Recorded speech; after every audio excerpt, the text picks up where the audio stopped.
Amén. Continuamos con nuestra serie Los fundamentos de nuestra fe. Hace 8 días vimos la muerte de Cristo como un fundamento esencial de la doctrina bíblica del cristianismo, y hoy vamos a hablar de la resurrección. Amén.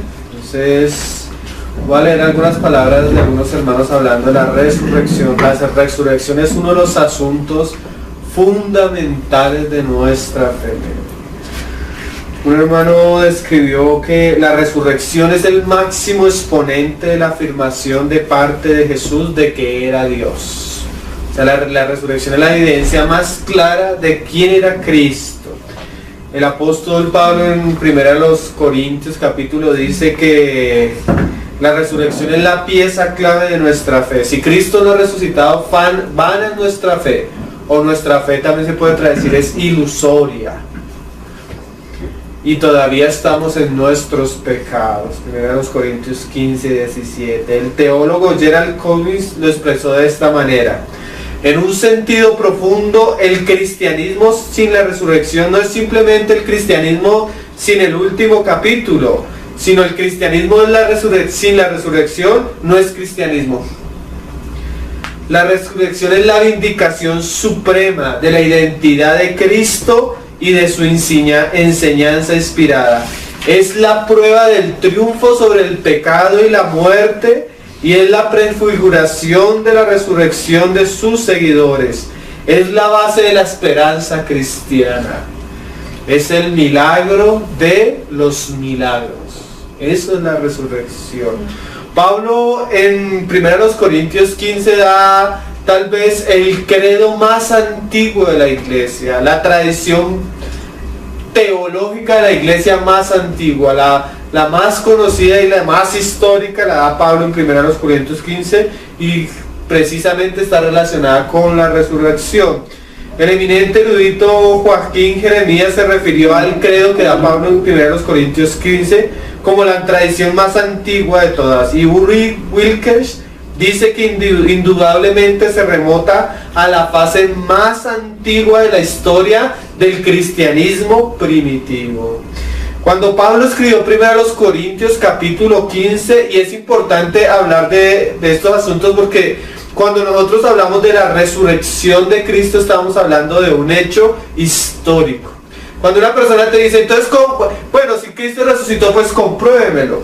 Y sí se puede comprobar, pero no se puede comprobar en un laboratorio, porque la resurrección de Cristo no es un experimento químico, fue un hecho histórico. Entonces se debe comprobar con las pruebas que merecen una situación histórica. Entonces, una de las pruebas para comprobar si alguna parte de la historia es verídica, una de las evidencias que muestran si las historias son verídicas, es el tiempo en que sucedió la historia o el hecho, y el tiempo de transcurso de diferencia en el momento de que fue registrado, ¿sí?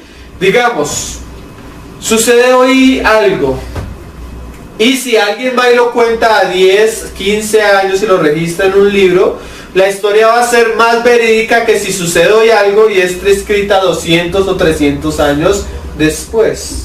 ¿Sí me hago entender? Entonces, siempre que cuando van a examinar los libros del Nuevo Testamento, los evangelios, las epístolas, siempre una de las cosas que más se enfatiza fue la data en la que fue escrita, porque eso nos da a entender cuánto tiempo transcurrió desde el hecho hasta el registro, y eso nos da cierta seguridad de si el registro es algo histórico o simplemente con el tiempo se fue volviendo una leyenda o un mito, ¿sí?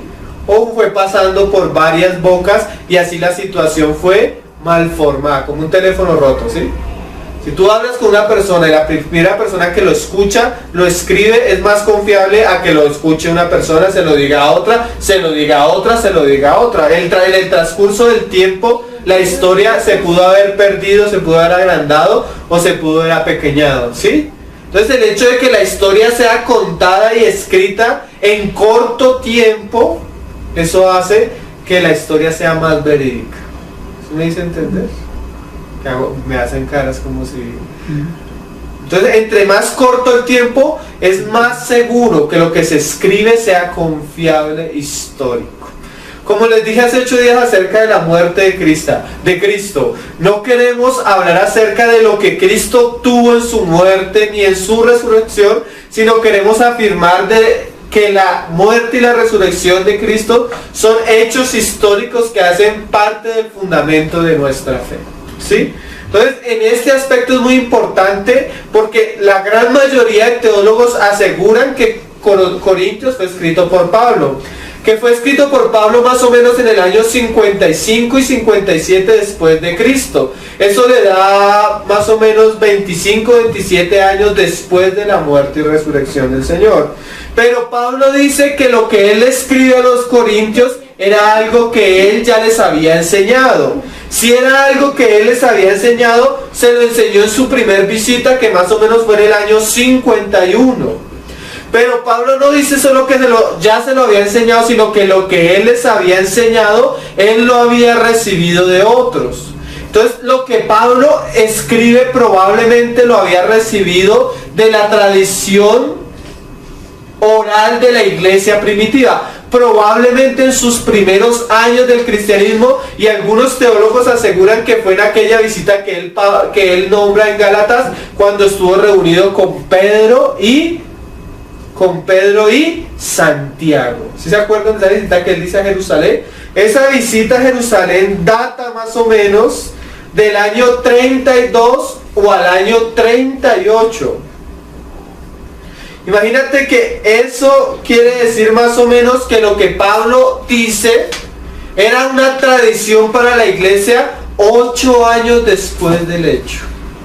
Eso le da una época bastante temprana a la enseñanza de Pablo acerca de la resurrección de Cristo.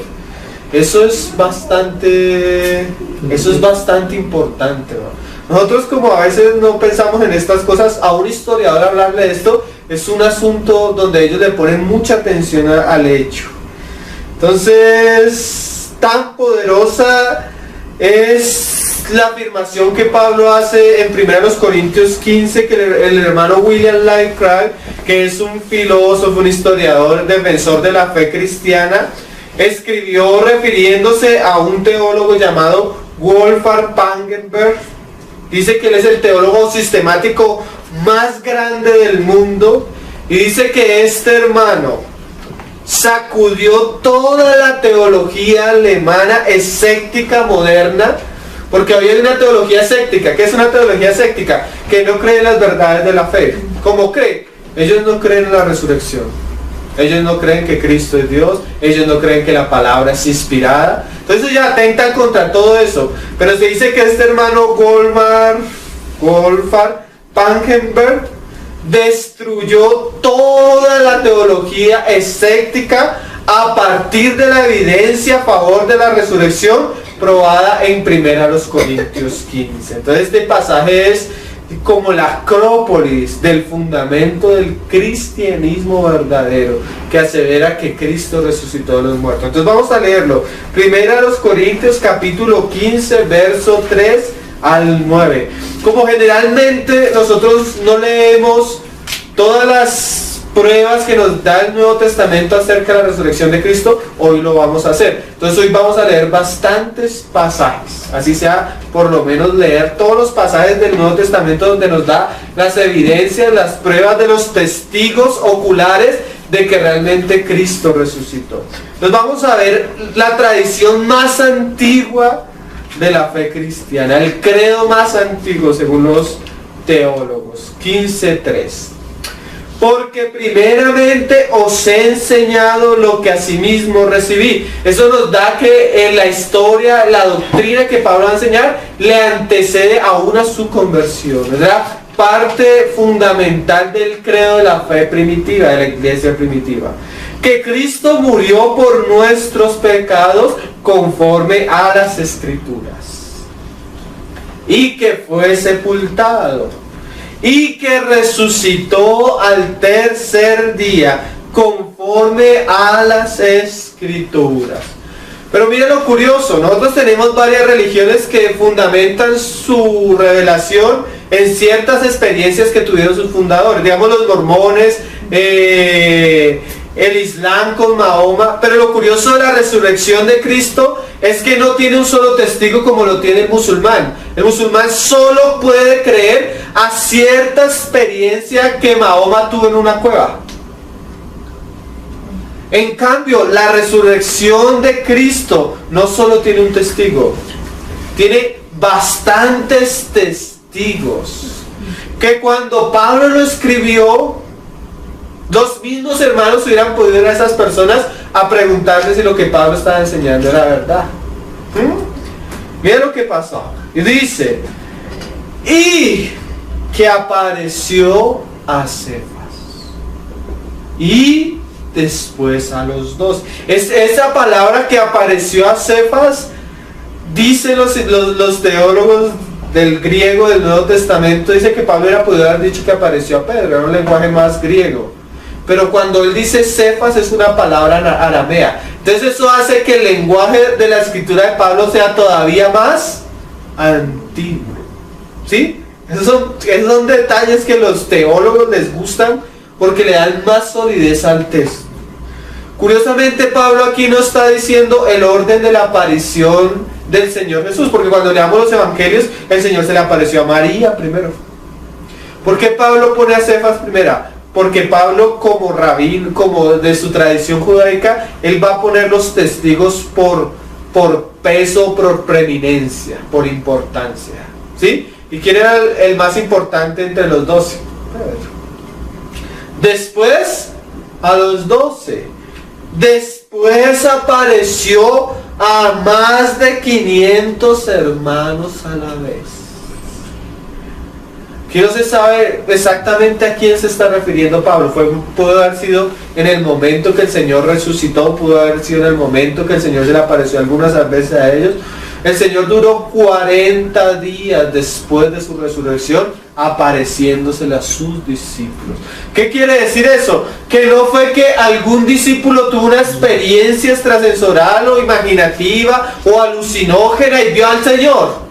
El Señor se le apareció a María, se le apareció a los 12, se le apareció a Pedro, se les apareció una vez y comió con ellos, se les apareció una vez en el río, se les apareció una vez caminando, se les apareció muchas veces de muchas maneras, ¿sí? Eso le da solidez al hecho. Y que no solo fue un hombre, sino fueron varios testigos. Eso le da valor y peso al testimonio de la iglesia primitiva, ¿sí?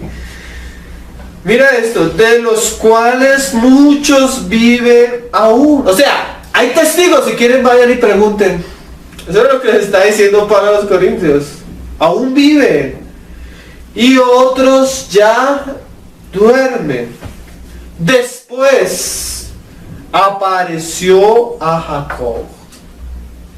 Después a todos los apóstoles. Mira esta palabra tan interesante, hermano. Uno podría decir, el testimonio de la iglesia de la resurrección de Cristo se basa en la fe de aquellos que lo amaban. No.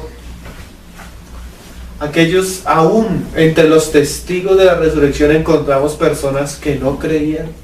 Santiago, su hermano, no creía. Pablo no creía. Entonces esos son todavía unos testigos más claves, porque cuando tú traes, pero hay un juicio, entonces tú pones de testigo a tu mamá, a tu papá, a tus hermanos, pues hay algo de por medio. Pero si viene un enemigo y atestigo y dice, oiga, sí es verdad, es más peso, da más solidez el testimonio de aquellos que son contrarios al mensaje, ¿cierto? En esos casos tenemos dos testigos claves, y ahorita vamos a hablar un poco de la importancia de ellos, Santiago y Pablo. Después a todos los apóstoles, y al último de todos, como a un abortivo me apareció a mí, porque yo soy el más pequeño de los apóstoles, que no soy digno de ser llamado apóstol, porque perseguí a la iglesia de Dios. Entonces ahora vamos a leer los evangelios y vamos a ver la evidencia que el Nuevo Testamento nos da acerca de la resurrección de Cristo. Entonces vamos a leer varios pasajes. El primer pasaje que vamos a leer está en Marcos 16. Vamos a tratar de leer los 4 evangelios y algo de Hechos para ver el testimonio de los testigos. Es como si estamos en un jurado, vamos a escuchar los testigos acerca de lo que vieron. El primer evangelio que vamos a leer es Marcos. Marcos, según la mayoría de los teólogos, fue el primer evangelio escrito. Pues vamos a leer Marcos capítulo 16. Antes de comenzar a ver los evangelios, debemos pensar una cosa. Una de las cosas que se ha levantado en contra de este tema es que muchos teólogos han recalcado la aparente contradicción entre los evangelios, ¿sí? Marcos relata la resurrección de una manera, pero Mateo le agrega otra cosa, Lucas le agrega otras cosas y Juan ya lo extiende bastante más. Pero miren, nosotros debemos pensar que al contrario, las aparentes contradicciones, en vez de negar la verdad histórica del hecho, lo que hacen es mostrarnos un aspecto precioso de la palabra, y es este. Si tú vas a ir a un juicio y hay 4 testigos, y los 4 testigos se sientan delante del jurado, se les pide que den su testimonio, y los 4 testigos dan el mismo testimonio exactamente, tú vas a darte cuenta, no, eso no hay que ser abogado ni nada, que se pusieron de acuerdo para dar el mismo testimonio.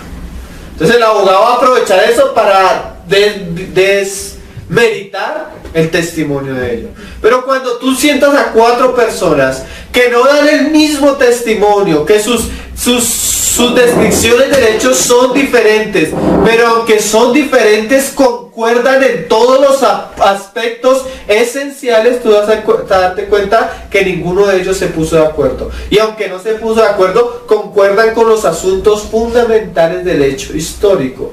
Y eso le da valor. Aunque ciertamente si tú coges los 4 evangelios, puedes llegar a armonizar aún las cosas que aparentemente están en contradicción. Entonces vamos a leer Marcos capítulo 16. Cuando pasó el día de reposo, María Magdalena, María la madre de Jacobo y Salomé compraron especies aromáticas para ir a ungirle.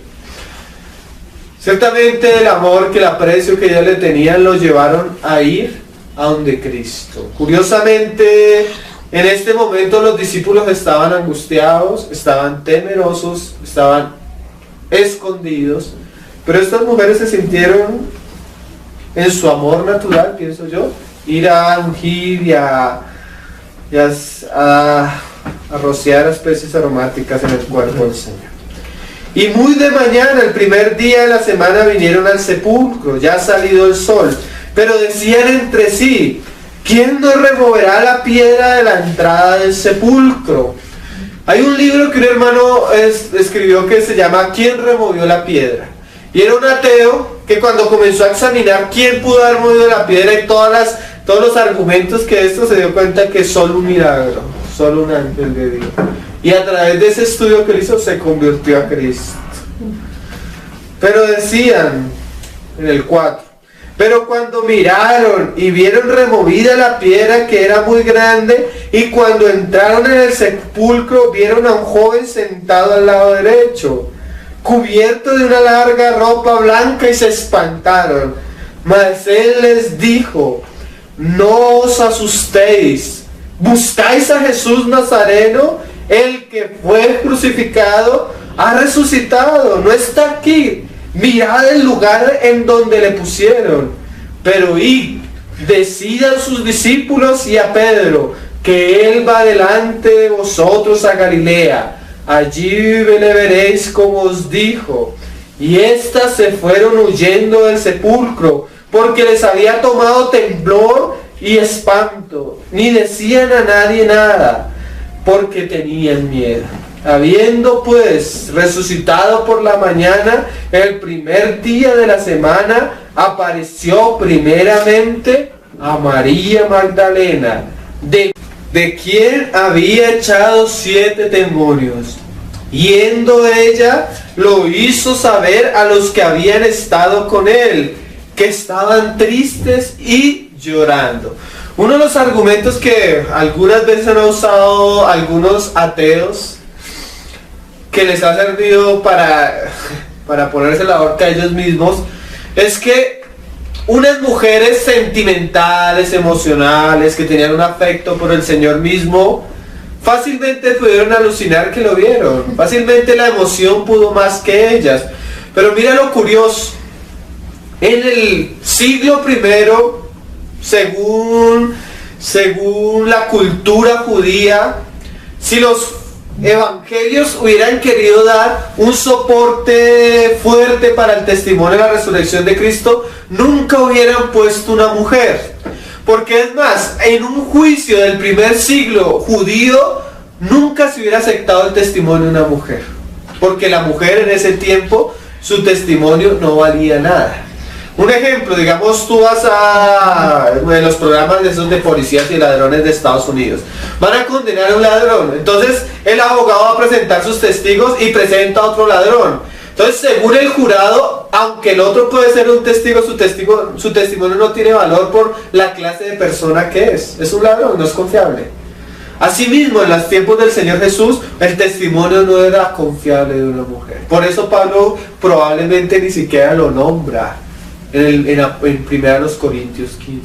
Entonces, cuando estos evangelios montan y hablan que las primeras testigos de la resurrección fueron mujeres, están arriesgando mucho. Pero eso le da valor a la historia, porque ahí se nota que los evangelistas no pretendían, ¿sí?, usar de ciertos recursos para afirmar el hecho, sino que simplemente era algo que había sucedido. Imagínate, cualquiera pudo haber dicho, no, pero esa María Magdalena tenía 7 chamucos encima, de pronto se le devolvieron los demonios y está alucinando y está viendo quién sabe qué, ¿sí? Pero para la iglesia primitiva, el testimonio de una mujer, aunque no era creíble, el Señor lo usó y fue a las primeras que se le reveló. Claro, no fueron las únicas. Después a Pedro, después a los 12, después a 500, después a Jacobo, después a Pablo. Y dice, ellos cuando oyeron que vivía y que había sido vista por ella, no le creyeron. Curiosamente, hermanos, la resurrección ni siquiera los discípulos al comienzo la creyeron. Cuando el Señor se las enseñaba, no solo no creían, Pedro decía, en ninguna manera esto te suceda. Después, cuando ellos bajan del monte, les dice, no vayan a contar esto hasta la resurrección. Y ellos se voltearon a mirar y dice, y guardaron eso en su corazón, pero no entendían de qué hablaba de la resurrección. ¿Sí? Hermano, pongámonos que en este momento ellos habían perdido su fe, su esperanza, y habían visto morir a su Señor de la manera más terrible y brutal. ¿Sí? Y que lleguen unas mujeres a decir que Él había resucitado. No lo iban a creer.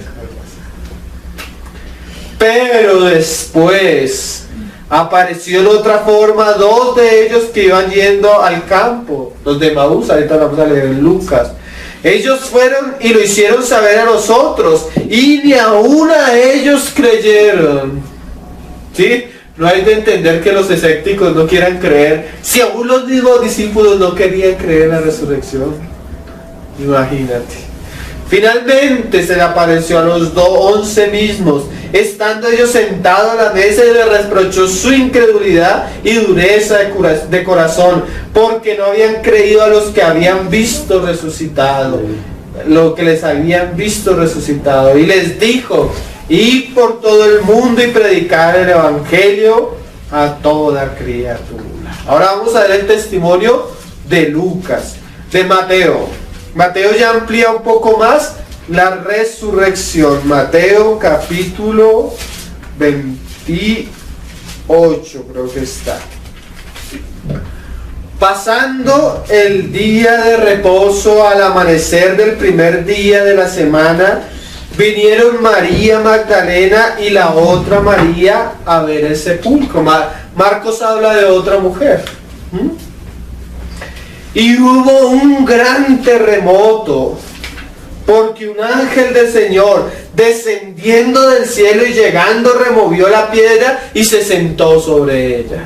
Aquí ya Mateo comienza a añadirle detalles. Dice del terremoto y cómo fue removida la piedra. ¿Sí? Y su aspecto era como un relámpago y su vestido blanco como la nieve. Y de miedo de él los guardias temblaron y se quedaron como muertos. Acuérdense que los judíos fariseos habían oído lo que Jesús había dicho que iba a resucitar. Entonces fueron ante Pilato y le dijeron: Pilato, pon una guardia, porque no va a hacer que estos vengan de noche, se roben el cuerpo y digan que resucitó. Que más adelante fue lo que llegaron a decir los judíos. Y estos pobres vieron el ángel y quedaron como muertos. Mas el ángel respondiendo dijo a las mujeres: no temáis vosotras, porque yo sé que buscáis a Jesús, el que fue crucificado. No está aquí, pues ha resucitado como dijo. Venid, ve al lugar donde fue puesto el Señor, e id pronto y decid a sus discípulos que ha resucitado de los muertos. He aquí va delante de vosotros a Galilea, y allí le veréis. He aquí os lo he dicho. Entonces ellas, saliendo del sepulcro con temor y gran gozo, fueron corriendo a dar las nuevas a sus discípulos. Y mientras iban a dar las nuevas a los discípulos, he aquí Jesús les salió al encuentro diciendo: salve. Y ellas, acercándose, abrazaron sus pies y le adoraron. ¿Saben que hay una cosa curiosa? Porque siempre se alega de que pronto fue una alucinación. Y un psicólogo decía esto, hablando de la resurrección de Cristo: es muy normal que hay personas que tengan alucinaciones por drogas o por una necesidad del cuerpo, hambre, sed. Pero nunca ha habido en la historia de la psiquiatría y de la psicología una alucinación colectiva. Siempre es algo personal. ¿Sí? Una persona ve y alucina, pero que varias personas alucinen al mismo tiempo, eso no es un hecho. Eso nunca ha pasado. Y mira que estas no solo lo vieron, mira lo que dice la palabra, y esos detalles son preciosos. Dice que estamos en el verso: acercándose, abrazaron sus pies y le adoraron. Eso no es un fantasma.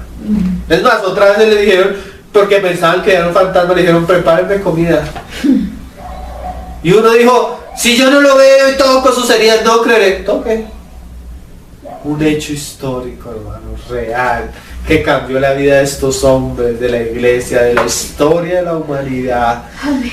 Entonces Jesús le dijo: no temas, id a dar nuevas a mis hermanos para que vayan a Galilea y allí me verán. Mientras ellas iban, he aquí uno de la guardia fueron a la ciudad y dijeron aviso a los principales sacerdotes de todas las cosas que habían acontecido. O sea, vieron al ángel, vieron la piedra removida, vieron que no estaba Jesús, salieron corriendo a decirle a los fariseos, a los religiosos, a los principales sacerdotes. Y reunidos con los ancianos y habido consejo, dieron mucho dinero a los soldados diciendo. O sea que estos hombres escucharon que realmente Cristo había resucitado. Vieron al ángel. Uno pensaría que cuando los judíos, después de toda esta evidencia, se iban a convertir. Miren, yo he visto debates donde cristianos apalean a los ateos en este tema. La resurrección de Cristo, los cogen y los avergüenzan públicamente, hermano. Les derrumban todo lo que pueden. Un hermano que vamos a citar ahorita cogió en un debate a un ateo y lo avergonzó. Los jurados, la mayoría eran ateos, y todos de 5-4 llegaron a la conclusión de que el cristiano había ganado el debate. El quinto dijo quedó empatado. El no sé cuánto porcentaje del público eran ateos, la mayoría salieron con convicciones de que Cristo había resucitado. Ningún cristiano se volvió ateo en el debate. No, el cristiano lo cogió y lo apaleó a todo. O sea, ninguno de los cristianos que había ido salió dudando de su fe, al contrario. Y aún así las personas no se convierten. Porque no es la evidencia es suficiente y es sólida. Amén. De que Cristo resucitó. El problema está en la dureza y en la necedad del corazón, que ama más las tinieblas. Diciendo: decid vosotros, sus discípulos vinieron de noche y lo hurtaron estando nosotros dormidos. ¿Saben que para estos guardias eso era la muerte? Que los habían puesto a custodiar algo y el preso o el muerto no existiera. Ellos no iban a dar un testimonio así porque sí, si les iba a costar la vida. Y si esto lo oyere el gobernador, nosotros le persuadiremos y os pondremos a salvo. Y ellos, tomando el dinero, hicieron como se les había instruido. Este dicho se ha divulgado entre los judíos hasta el día de hoy. O sea que los cristianos habían robado el cuerpo. Pero imagínate, hombres que estaban temerosos, hombres que estaban tristes, hombres que no querían ni salir, que se iban a ir a robar el cuerpo, y no solo eso, después de entregar la vida por una fe que no valía la pena. Si su Señor había sido muerto de la manera más trágica.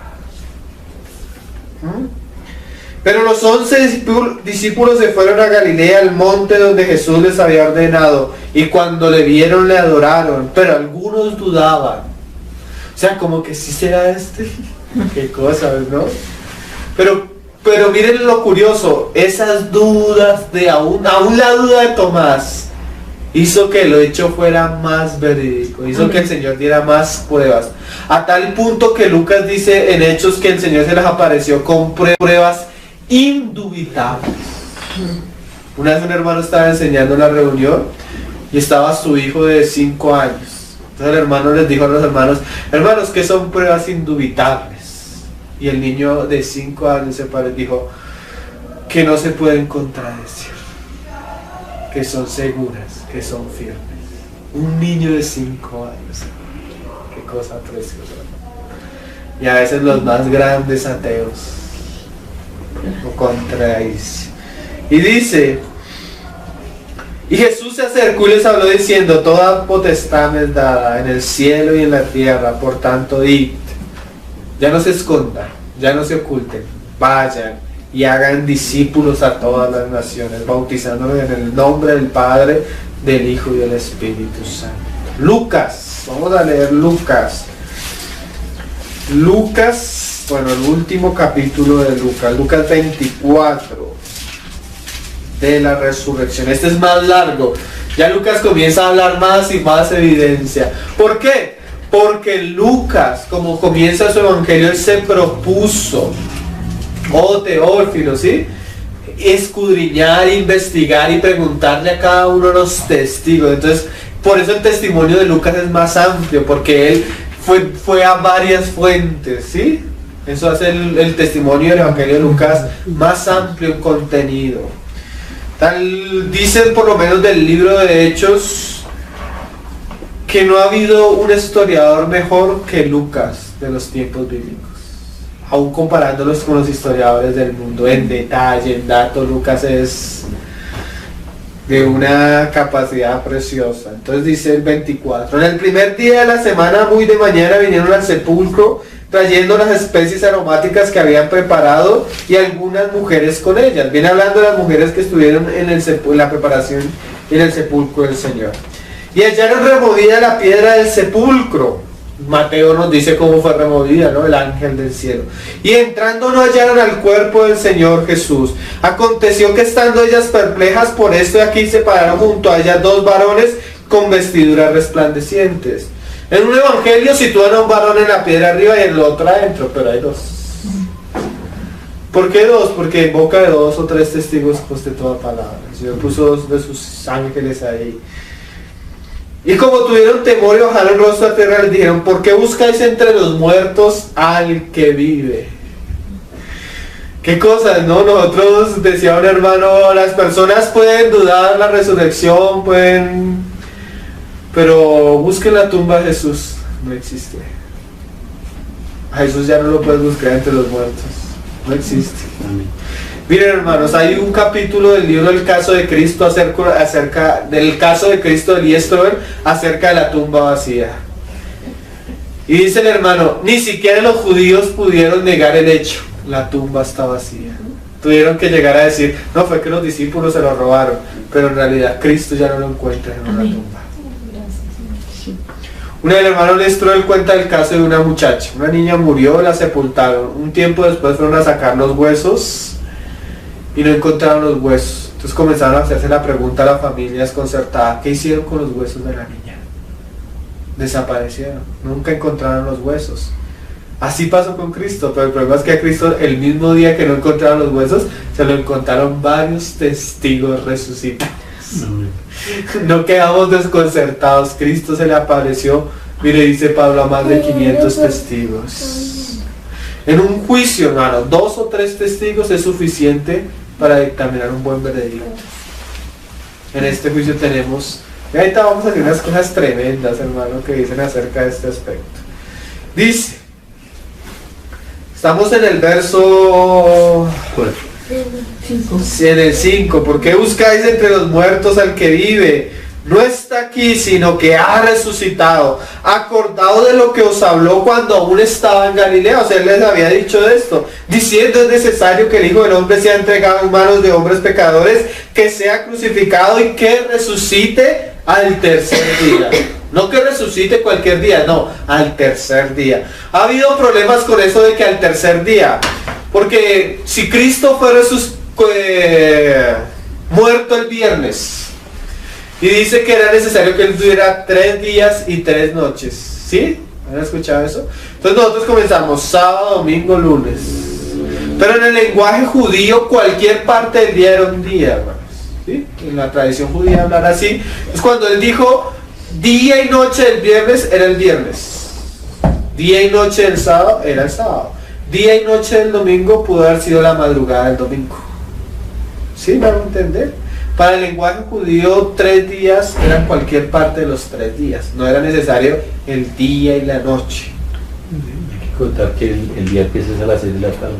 Sí, por eso decimos que de las 6 de la tarde a las 6 de la mañana, ya el día siguiente estaba resucitado. Pero esa parte cuenta como un día en el lenguaje común de la época. Y dice, entonces ellos se acordaron de sus palabras y volvieron del sepulcro. Y volviendo del sepulcro, ellas se acordaron de sus palabras y volviendo del sepulcro dieron nuevas de todas estas cosas a los 11 y a todos los demás. Eran María Magdalena y Juana y María madre de Jacobo y las demás con ellas, quienes dijeron estas cosas a los apóstoles, mas a ellos les parecían locura las palabras de ellas y no las creían. Eso todavía les da más valor al testimonio de ellos después, porque no era que ellos desde un comienzo promovieran la idea, sino ellos estaban en contra del asunto, ni lo entendían.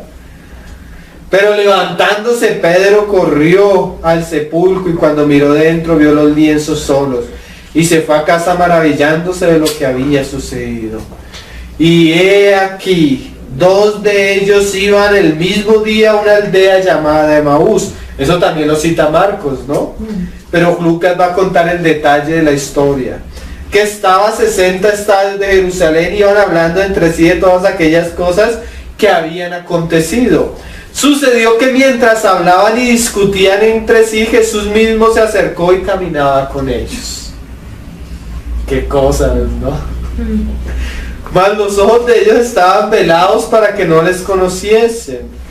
Y les dijo: ¿qué pláticas son estas que tenéis entre vosotros mientras camináis? ¿Y por qué estáis tristes? Miren la situación, ellos van llorando, entristeciéndose. No, al que seguíamos, al que predicaba, al profeta, al hombre de Dios, lo crucificaron y lo mataron de la manera más terrible.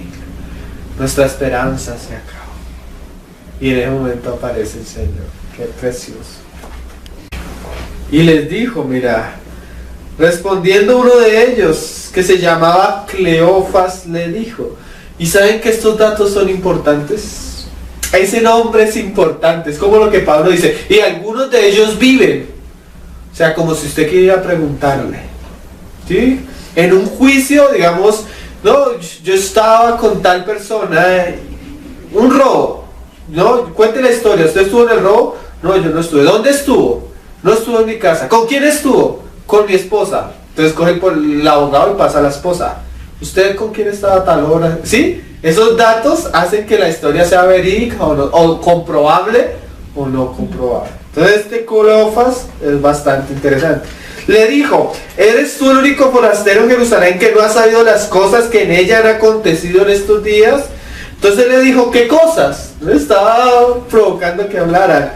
Y ellos le dijeron, de Jesús Nazareno, que fue varón profeta, poderoso en obra y en palabra delante de Dios y de todo el pueblo, y de cómo le entregaron los principales sacerdotes y nuestros gobernadores a sentencia de muerte y le crucificaron.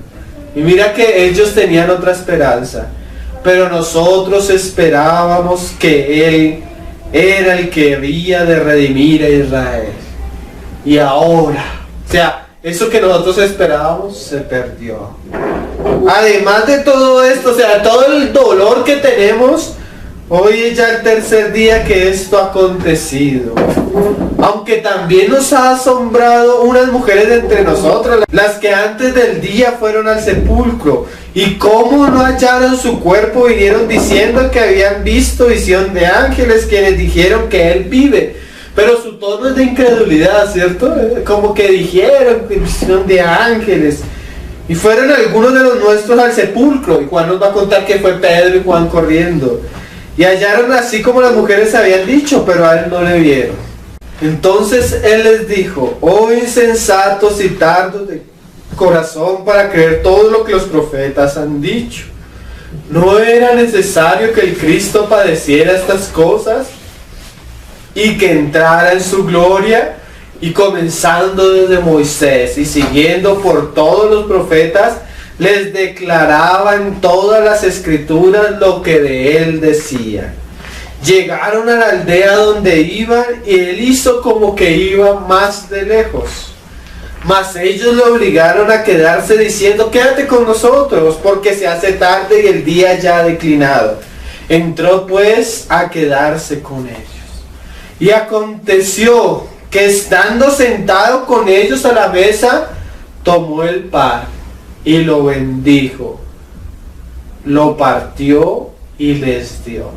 Entonces les fueron abiertos los ojos y le reconocieron, mas Él desapareció de su vista.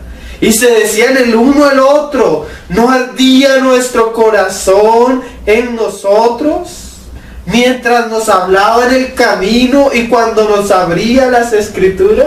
Mira cómo estos hombres pasan del miedo, de la angustia, de la decepción, al gozo y a la alegría, a la paz. Y mira, ya era de noche, y levantándose en la misma hora, volvieron a Jerusalén y hallaron a los 11 reunidos y a los que estaban con ellos, que decían, o sea, los que estaban ahí reunidos con ellos ya decían, ha resucitado el Señor verdaderamente y ha aparecido a Simón. O sea, a las mujeres no le creían, pero a Pedro sí. Venía Pedro a contar, y por este otro lado venían los dos, Cleofas y el otro discípulo de Maús, a contar lo mismo. ¿Sí es lo importante de los testigos, hermanos?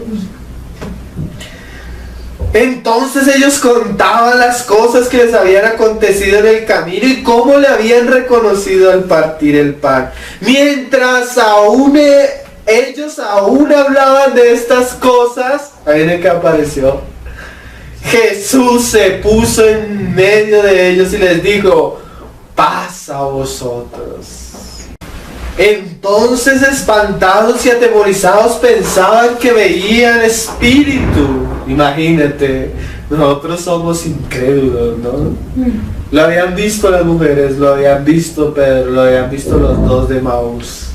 Y cuando lo volvieron a ver, pensaban que era un espíritu.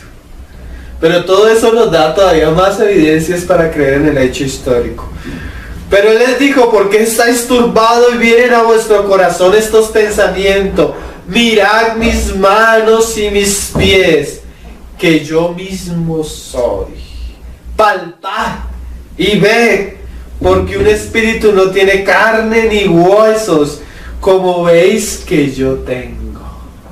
Gente, y ahí te lo vamos a dar en una de las conclusiones de las evidencias circunstanciales, que dice, bueno, cualquier persona religiosa, fanática, está dispuesta a morir por un credo. Los musulmanes lo hacen, pero la mayoría de los musulmanes están dispuestos a morir por algo que no vieron. Estos pudieron palparlo y tocarlo. ¿Sí es la diferencia? Estos tenían certeza del hecho. Porque un espíritu no tiene carne ni huesos, como veis que yo tengo. Y diciendo esto les mostró las manos y los pies. Creo que los testigos niegan la resurrección en carne de Cristo. Creo, de alguna vez leí algo de eso así. Y como todavía ellos de gozo no lo creían, imagínate que de la alegría no lo creían. Y estaban maravillados, les dijo, o sea, como para bajarlos, o sea, para que se equilibren. ¿Tenéis aquí algo de comer? Qué cosas, ¿no? Entonces le dieron parte de un pez asado y un panal de miel y él lo tomó y comió delante de ellos y les dijo: estas son las palabras que os hablé, estando aún con vosotros, que era necesario que se cumpliese todo lo que está escrito de mí en la ley de Moisés y en los profetas y en los salmos. Entonces les abrí el entendimiento para que comprendiesen las escrituras, y les dijo: así está escrito, y así fue necesario que el Cristo padeciese y resucitase los muertos al tercer día. ¿Sí ven que cuando Pablo en Corintios 15 habla, usa estas mismas palabras? Así está escrito, Cristo padeciese, tercer día. Eso muestra lo antiguo de la tradición que Pablo habló en Corintios 15. Y que se predicase en su nombre el arrepentimiento y el perdón de pecados en todas las naciones, comenzando desde Jerusalén. Y vosotros sois testigos de estas cosas. Qué cosas preciosas, ¿no? Ahora, Juan capítulo 20. Cada evangelio nos da más datos, ¿no? Juan capítulo 20. Ya en Juan no solo encontramos un capítulo como en los últimos 3 evangelios, en los anteriores 3 evangelios, sino ya Juan nos habla 2 capítulos de la resurrección. Todavía con muchos más detalles. En el 20. En el primer día de la semana, María Magdalena fue de mañana, siendo aún oscuro, al sepulcro, y vio quitada la piedra del sepulcro. Entonces corrió y fue a Simón Pedro y al otro discípulo, aquel a que amaba a Jesús, y le dijo: se han llevado al sepulcro al Señor y no sabemos dónde le han puesto. O sea, Juan añade un detalle: antes de ella ver a los cestos, ella ya había ido a los discípulos y había venido con Juan a ver y no habían visto nada. No contradicen. Las circunstancias sólidas son las mismas, solo añaden detalles los evangelios. ¿Sí? Entonces corrió y fue a Simón Pedro y al otro discípulo, aquel al que amaba a Jesús, y les dijo: se han llevado el cuerpo al sepulcro el Señor y no sabemos dónde le han puesto. Y salieron Pedro y el otro discípulo y fueron al sepulcro. Corrían los dos juntos, pero el otro discípulo corrió más a prisa que Pedro y llegó primero al sepulcro. Y bajándose a mirar, vio los lienzos puestos allí, pero no entró. Luego llevó Simón Pedro tras él y entró en el sepulcro y vio los lienzos puestos allí y el sudario que había estado sobre la cabeza de Jesús, no puesto con los lienzos, sino enrollado en un lugar aparte. Entonces entró también el otro discípulo que había venido primero al sepulcro y vio y creyó, porque no habían entendido la escritura que era necesario que él resucitase de los muertos. Y volvieron los discípulos a los suyos. Pero María, o sea, María se quedó ahí. Estaba llorando fuera del sepulcro. Y mientras lloraba se inclinó para mirar dentro del sepulcro y vio a 2 ángeles con vestiduras blancas que estaban sentados, el uno a la cabecera y el otro a los pies donde el cuerpo de Jesús había sido puesto. Y le dijeron: mujer, ¿por qué lloras? Les dijo: porque se han llevado a mi Señor y no sé dónde lo han puesto. Cuando había dicho esto, se volvió y vio a Jesús que estaba allí, mas no sabía que era Jesús. Jesús le dijo: mujer, ¿por qué llora? ¿A quién buscas? Ella, pensando que era el hortelano, le dijo: Señor, si tú lo has llevado, dime dónde lo has puesto y yo lo llevaré. Jesús le dijo: María. Volviéndose ella le dijo, o sea, cuando le dijo María, quién sabe, no sé, la voz. ¿Qué quieres decir, maestro? Raboní, ¿qué quiere decir, maestro? Jesús le dijo: no me toques, porque aún no he subido a mi Padre. Mas ve a mis hermanos y diles: subo a mi Padre, a vuestro Padre, a mi Dios y a vuestro Dios. Fue entonces Magdalena para dar a los discípulos las nuevas que había visto al Señor y que Él le había dicho estas cosas. Cuando llegó la noche de aquel mismo día, el primero de la semana, estaban las puertas cerradas en el lugar donde los discípulos estaban reunidos por miedo de los judíos. Mira que esos detalles son importantes. Cuando digamos, sucede digamos que le pasa algo a un niño, y el niño va a contar la historia.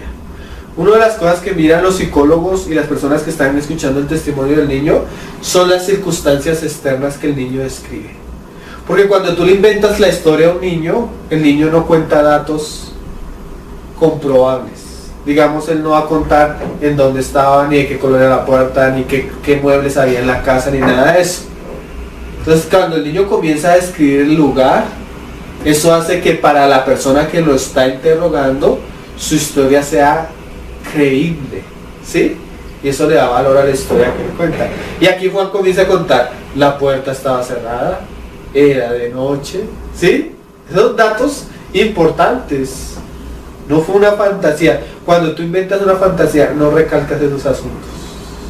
¿Sí? ¿Ustedes lo entienden? Sí. Y dice,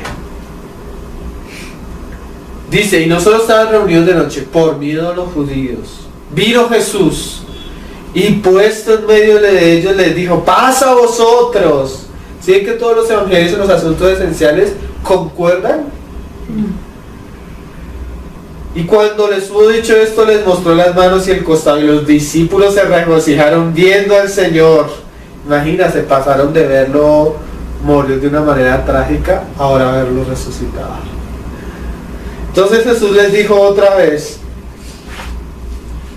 paz a vosotros, como me envió el Padre, así también yo os envío. Y habiendo dicho esto, sopló y les dijo, recibid el Espíritu Santo. A quien remitiere los pecados les serán remitidos, y a quienes se los retuvieres les son retenidos. Pero Tomás, yo digo que gracias al Señor Tomás no estaba, porque eso da otra prueba del hecho. Uno de los 12 llamados dijo, no estaba con ellos cuando Jesús vino. Le dijeron pues los otros discípulos, al Señor hemos visto. Y él les dijo, si no vieren sus manos la señal de los clavos. Este era atrevido, ¿no? Y metiere mi dedo en el lugar de los clavos y metiere mi mano en su costado, no creeré. 8 días después, esos datos son importantes. Son datos históricos. Estaba otra vez sus discípulos dentro, en el mismo lugar. Y con ellos Tomás. Llegó Jesús, estando las puertas cerradas, y se puso en medio y les dijo, paz a vosotros. Qué cosas, ¿no? Paz, paz, paz a vosotros. Luego dijo a Tomás, imagínense todos sentados y dice, Tomás, pon aquí tu dedo y mira mis manos. Y acerca tu mano y métela en mi costado. Y no seas incrédulo, sino creyente. Entonces Tomás respondió y le dijo, Señor mío y Dios mío. Jesús le dijo, porque me has visto, Tomás, creíste. Bienaventurados los que no vieron y creyeron. Hizo además Jesús muchas otras señales en presencia de sus discípulos, las cuales no están escritas en este libro, pero estas se han escrito para que creáis que Jesús es el Hijo de Dios, el Cristo, el Hijo del Dios, y para que creyendo tengáis vida en su nombre. Pero no acabó ahí. Después de esto, Jesús se manifestó otra vez a sus discípulos junto al mar de Tiberías, y se manifestó de esta manera. Si ven que el Señor se aparece de muchas maneras, en muchas situaciones, en muchos lugares y a muchos testigos, eso es mucha evidencia para un juicio. Estaban juntos, aquí hay 7 discípulos, Simón, Tomás, Natanael, los hijos de Zebedeo y otros 2 de sus discípulos. Simón les dijo ahí en el 3, voy a ir a pescar, y ellos le dijeron, vamos nosotros también contigo. Fueron y entraron en una barca, y aquella noche no pescaron nada. Cuando ya iba amaneciendo, se presentó Jesús en la playa, mas los discípulos no sabían que era Jesús. Estaba de noche, ya iba amaneciendo. Jesús les dijo, hijitos, ¿tenéis algo de comer? Ellos le respondieron, no. Él les dijo, echad la red a la derecha de la barca y hallaréis. Entonces la echaron y ya no la podían sacar por la gran cantidad de peces. Eso les recordó algo que ellos habían vivido con el Señor. Entonces aquel discípulo a quien Jesús amaba dijo a Pedro, es el Señor. Simón Pedro, cuando oyó que era el Señor, se ciñó la ropa porque se había despojado de ella y se echó al mar. Y los otros discípulos vinieron con la barca arrastrando la red de peces, porque no distaban de tierra sino como 200 codos. Al descender a tierra vieron brasas puestas y un pez encima de ellas y pan.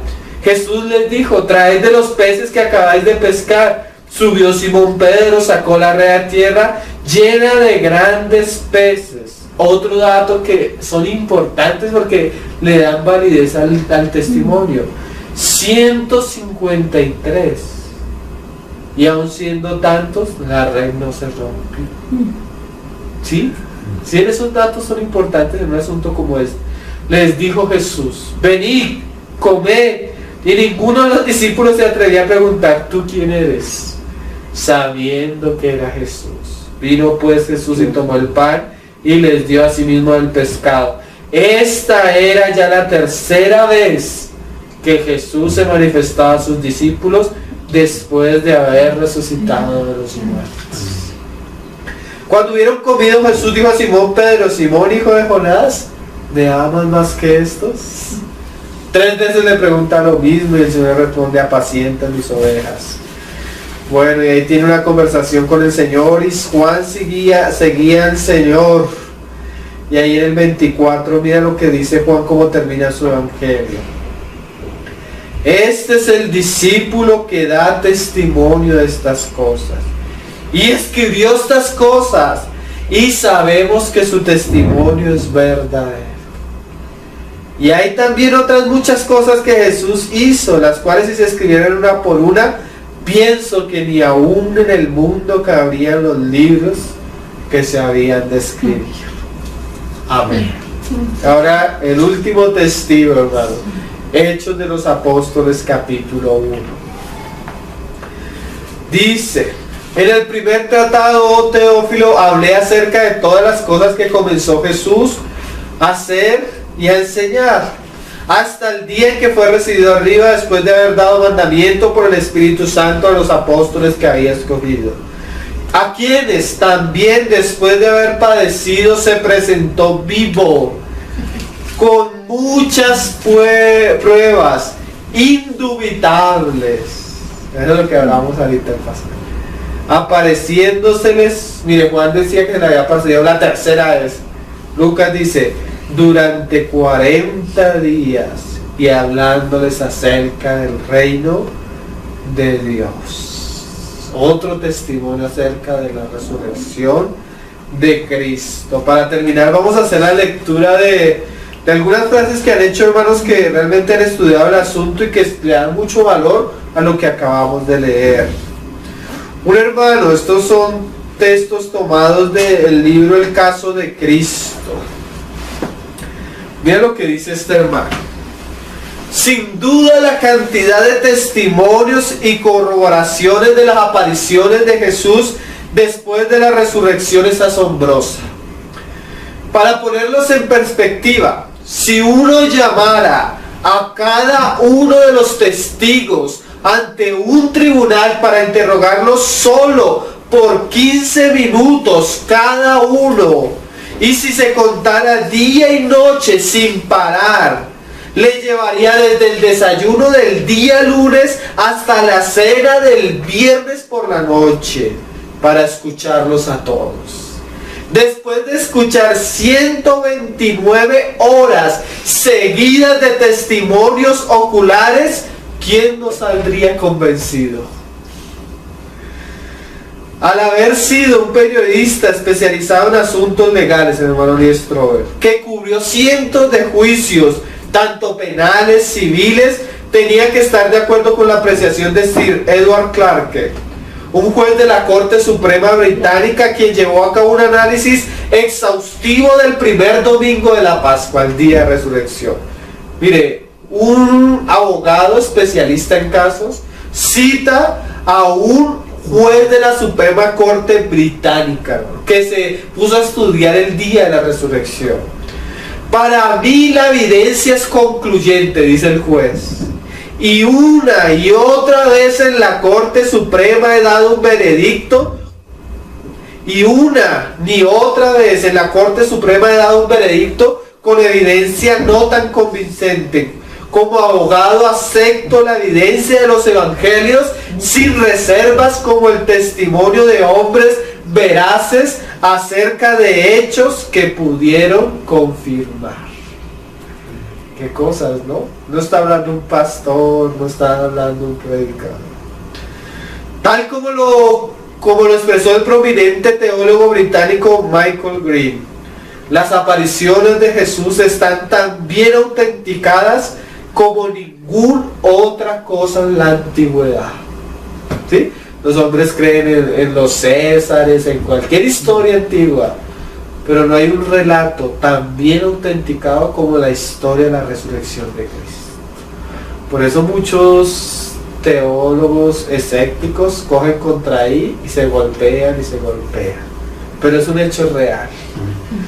No puede caber una duda racional de lo que ocurrieron ni de que la razón principal por la que el cristianismo llegó a estar tan seguro de la resurrección en los primeros tiempos fue exactamente esta, porque ellos podían decir con seguridad: hemos visto al Señor, y sabían que era Él. Vamos a ver un poco de las evidencias circunstanciales de la resurrección. O sea, ya no de la evidencia de los testimonios, sino de lo que causó el hecho como tal. Vamos a citar la entrevista que le hace el hermano Lee Strobel en el caso de Cristo en el capítulo 14 al doctor J.P. Moreland. Entonces vamos a hablar de 5 evidencias circunstanciales. La primera prueba es: los discípulos murieron por sus creencias. Estos hombres pasaron de estar temerosos, escondidos, a estar dispuestos a morir por sus creencias. Vean lo que este hermano dice, ya lo habíamos hablado nosotros ahorita. Los musulmanes también están dispuestos a morir por sus creencias, pero sus creencias son aquellas que Alá supuestamente le reveló a Mahoma. Pero esa revelación no se originó de una manera visible o pública. Por lo tanto, pueden estar equivocados al respecto. O sea, ellos pueden estar dispuestos a morir por Mahoma, pero no saben si lo que Mahoma dice es verdad. En cambio, los discípulos estuvieron dispuestos a morir no por algo que ellos oyeron ni les enseñaron. Estuvieron dispuestos a morir por algo que vieron con sus propios ojos y tocaron con sus propias manos. Estaban en una posición única. No solo creían de que Jesús fue levantado de los muertos, sino lo sabían con certeza. Ellos habían visto a Jesús. Y cuando uno tiene 11 personas confiables, sin motivo ulteriores, sin nada que ganar, sino con mucho de perder, quienes todos concuerdan y observan algo con sus propios ojos, ahora tienen alguna dificultad para descartarlo. O sea, para decir que es una mentira. La gente muere por sus creencias religiosas, si cree sinceramente que son verdaderas. Pero la gente no muere por sus creencias religiosas si saben que son falsas. Estos eran testigos de la resurrección de Cristo. La primera prueba: ellos estuvieron dispuestos a morir por Cristo. La segunda prueba circunstancial, también lo mencionamos ahorita, la conversión de escépticos, de incrédulos. Y los dos grandes testigos en este caso son Santiago y Pablo. Jacobo, uno de los hermanos de Cristo. Los evangelios dicen que la familia de Jesús no creía. Es más, estaban avergonzados por lo que decía el Señor. Un día le dijeron que parecía que estaba como loco. En el judaísmo antiguo, hermanos, y en la época del Señor Jesús, era una gran vergüenza que la familia no le creyera a un rabino y no lo aceptara. O sea, los evangelistas no tenían ninguna razón para dar ese dato, porque ese dato lo que hacía era avergonzar según la costumbre de la época de Jesús. porque si no le creía a la familia, si la misma familia lo consideraba un loco. Más tarde, curiosamente, el historiador Flavio Josefo, nos dice que Jacobo, el hermano de Jesús, que llegó a ser líder de la iglesia en Jerusalén, fue apedreado de muerte por creer en su hermano. ¿Por qué cambió la vida de Jacobo? Pablo nos responde ahí en 1 Corintios 15. La única razón, porque se le apareció el Señor resucitado. ¿Sí? No hay otra explicación. Más tarde encontramos también otro testigo, Pablo.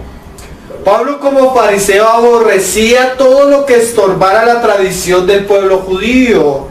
Para él este nuevo movimiento contrario llamado cristianismo era la más alta traición. Es más, se quitaba toda su frustración ejecutando a cristianos cada vez que tenía la oportunidad.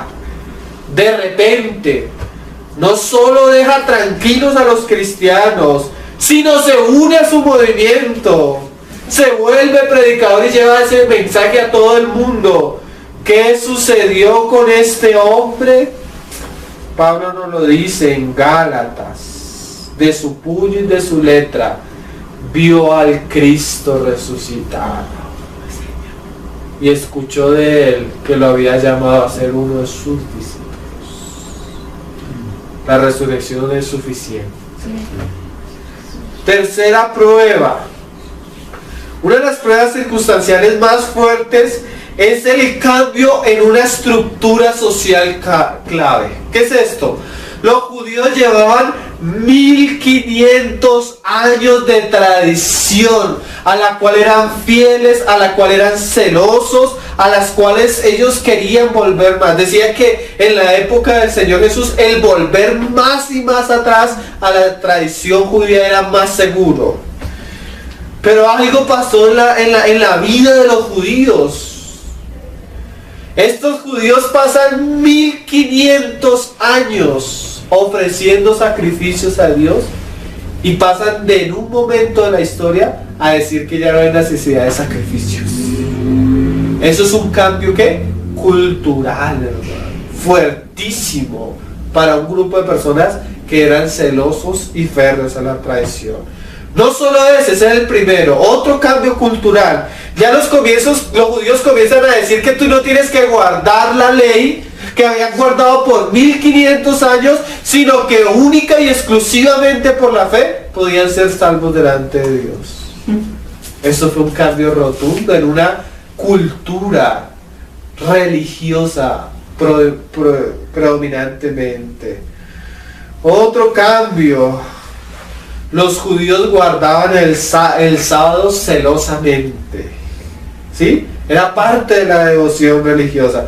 Era la forma en que lograban estar bien delante de Dios, garantizando la salvación de su familia y estando bien delante de toda la nación. Sin embargo, después de la muerte de este carpintero de Nazaret, esa tradición de 1500 años cambia abruptamente. Esos cristianos adoran ahora el domingo.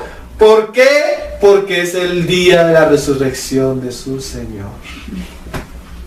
Es un cambio brusquísimo, ¿sí? Evidencias circunstanciales que no pueden ser contradecidas porque son hechos, hasta el día de hoy comprobables. Otro cambio no social de fuerte. Ellos creían en un solo Dios, monoteísmo, pero ahora pasan a creer en un solo Dios que se revela en tres personas, Padre, Hijo y Espíritu Santo. El creer que Dios se había hecho hombre tal vez era la más grande aberración para un judío, pero ahora era el testimonio que llevaban a todas partes. Eso es un cambio brusquísimo para una costumbre religiosa de 1500 años. Quinto lugar, ellos como judíos presentaban un Mesías que iba a librarlos del imperio romano, mas ahora siguen a un Mesías que ha sido torturado y sacrificado en una cruz. Eso cambia totalmente a un pueblo. ¿De qué manera puede explicar que en un breve periodo de tiempo, no solo un judío, sino una comunidad de por lo menos 10.000 judíos estuvo dispuesta a abandonar estas 5 prácticas claves que le habían servido en el aspecto social y teólogo por tantos años? Mi explicación es simple, dice este hermano. Habían visto a Jesús resucitado de entre los muertos. Qué cosas, ¿no? Ahora la cuarta prueba, la comunión y el bautismo. La cena y el bautismo. Consideremos la comunión por un momento. Lo extraño es que estos primeros seguidores de Jesús no se reunían para celebrar sus enseñanzas o los milagros que él había hecho. Se reunían de forma regular, o sea, todos los domingos, primer día de la semana, día de la resurrección, para tener una comida de celebración por solo un motivo. ¿Cuál era el motivo? Que Jesús había sido demacrado públicamente de una forma humillante y grotesca. Imagínate, considerémoslo en términos modernos. Si un grupo de personas ama a John F. Kennedy, quizás se reúne en forma regular para recordar su enfrentamiento con Rusia, su promoción de los derechos civiles, su personalidad carismática, pero nunca van a celebrar el hecho de que Leonard Harris Oswald lo asesinara. Sin embargo, es análogo a lo que los primeros cristianos hacían. ¿Cómo lo explica? Yo lo explico de la siguiente manera. Se dieron cuenta de que la muerte de Jesús era un paso necesario hacia una victoria mayor. Su asesinato no fue la última palabra. La última palabra fue que había vencido la muerte por todos nosotros al resucitar al tercer día de entre los muertos. Celebran su ejecución porque están convencidos de lo que han visto, que lo han visto salir de la tumba. Lo mismo el bautismo. Cuando tú vas al bautismo celebras ¿qué? La muerte y la resurrección de Cristo. La quinta y última prueba, el surgimiento de la iglesia. Cuando ocurre un cambio cultural mayor, los historiadores siempre buscan acontecimientos que lo puedan explicar. Si eso tiene sentido, afirme. Muy bien, pensemos en el comienzo de la historia de la iglesia. No hay duda que la historia de la iglesia comenzó poco después de la muerte de Jesús. Y se prolongó tan rápido que en el transcurso de un periodo de quizás 20 años. Miren, hermano, esto comenzó en un pequeño pueblo de Nazaret con un carpintero. Y en el transcurso de 20 años el mensaje ya había llegado al palacio de Roma. Había llegado a la misma familia de César, dice Pablo. No solo esto. Ese movimiento triunfó sobre una cantidad de ideas rivales y finalmente se sobrepujo al imperio romano entero. Ahora bien, si usted fuera un marciano que observa el siglo I, ¿creería que el cristianismo prevalecería o el imperio romano? Probablemente no apostaría dinero en un grupo de gentuza con un mensaje principal que era un carpintero de un pueblo desconocido que había sido crucificado y había vencido la tumba. Pero sin embargo el mensaje fue tan exitoso que hoy en día llamamos a nuestros hijos Pedro y Pablo y a nuestros perros César y Nerón. Mira, si alguien quiere mirar las circunstancias, la evidencia circunstancial, y llegar al veredicto de que Jesús no resucitó entre los muertos, está bien. Sin embargo, tiene que ofrecer una explicación alternativa que sea plausible para estos 5 hechos. O sea, ¿por qué estos 5 hechos fueron tan trascendentales?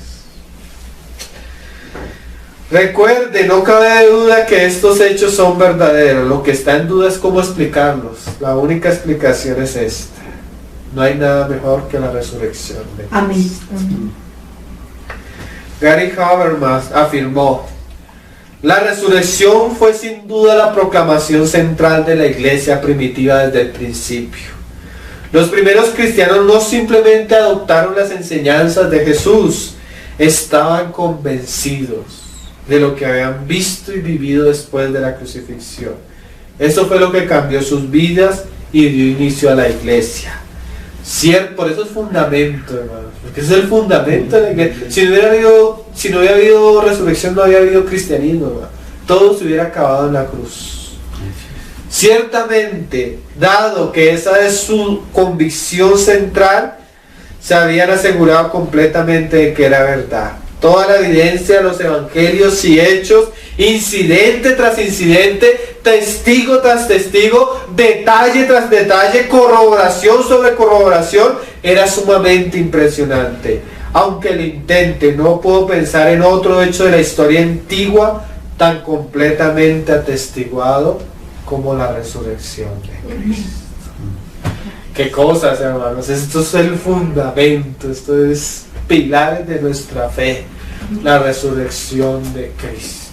Entonces, damos gracias al Señor porque no solo tenemos el testimonio antiguo, sino tenemos el testimonio del cambio de nuestra vida, la respuesta de nuestra oración, y la esperanza que brota como un fuego ardiente en nuestro corazón, que no es una esperanza vaga y vacía, sino que está completamente sustentada en los hechos históricos y reales acerca de la muerte y resurrección de nuestro Señor Jesucristo. Bendito sea su nombre por los siglos de los siglos.